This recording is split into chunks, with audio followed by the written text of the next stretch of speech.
आप लोग सवाल ऐसे पूछते हो जैसे कि संजय सिंह साहब झूठ बोल रहे हैं। ये उनका क्लेम नहीं है, ये हकीकत है। बदकिस्मती से जब कभी ये होता है, बार बार मीडिया के तरफ से, टेलीविजन चैनलों के तरफ से, अखबारों के तरफ से ये बात आती है कि हम क्लेम करते हैं। ये क्लेम नहीं है ना, ये सच्चाई है। 13 जुलाई को हमने क्लेम नहीं किया था कि हमें बंद किया गया था, हमें बंद रखा गया था।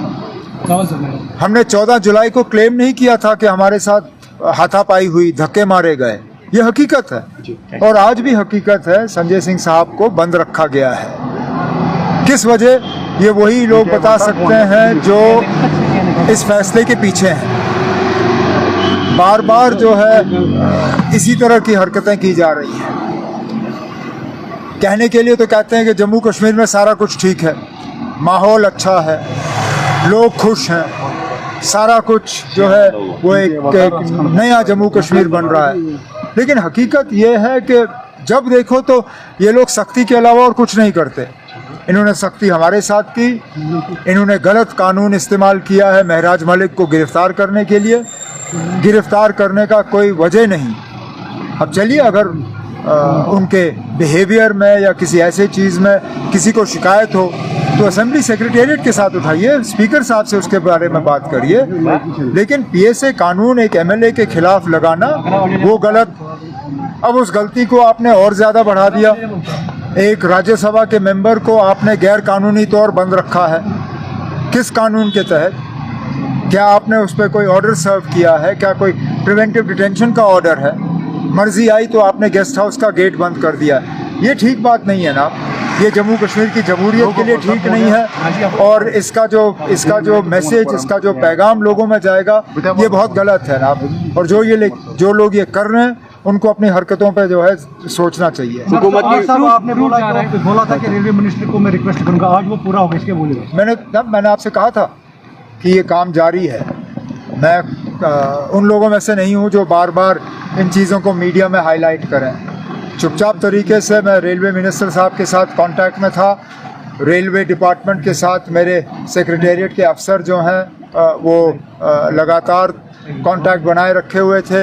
एग्रीकल्चर प्रोडक्शन डिपार्टमेंट और ग्रोअर्स के तालमेल के साथ आज ये मुमकिन हुआ कि 2 रेक जो हैं उनको कार्गो के लिए इस्तेमाल किया जा रहा है।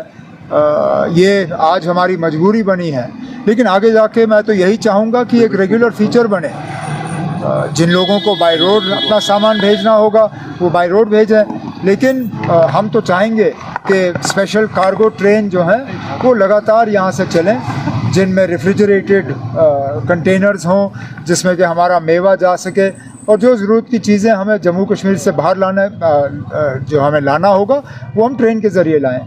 सर, हुकूमत की मजबूरी से हम बखूबी वाकिफ़ हैं, लेकिन ऐसे में जो महराज मलिक की कानूनी लड़ाई होगी तो उसमें क्या रोल रहेगा? कोई मैंने उनके वालिद साहब से मुलाकात की, बैठा, मैंने उनसे बात की और मैंने उनको यकीन दिलाया कि हमारे तरफ से जो भी मदद चाहिए होगी हम देने के लिए तैयार हैं।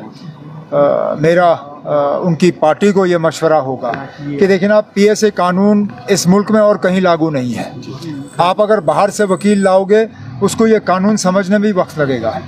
हम मदद करने के लिए तैयार हैं। मैंने कुछ वकीलों से बात की है, वो वकील जो हैं इनका केस लड़ने के लिए तैयार हैं। बेहतर है कि वो किसी ऐसे वकील को यहाँ पर लगाएं जिसको पीएसए केस लड़ने की आदत है, जो इस कानून को जानता है। मुझे खुद पीएसए के खिलाफ लड़ना पड़ा। 2020 में जब मेरे खिलाफ पीएसए लगा तो मैंने यहाँ से एक अच्छा वकील करके सुप्रीम कोर्ट में वो लड़ाई लड़ी। मेरा मशवरा आम आदमी पार्टी को और उनके साथियों को यही होगा कि बाहर से कोई बड़ा वकील मत लाइए, आप यहीं से वकील ले लीजिए जिसको पीएसए का कानून जो है जो जानता हो। और इसमें अगर हमारी मदद की ज़रूरत होगी, मैंने महराज मलिक साहब के वालिद को कहा है कि हमारी तरफ से जो भी मदद होगी हम देने के लिए तैयार हैं। सर, फ्रूट ग्रोवर्स यूनियन का कहना है कि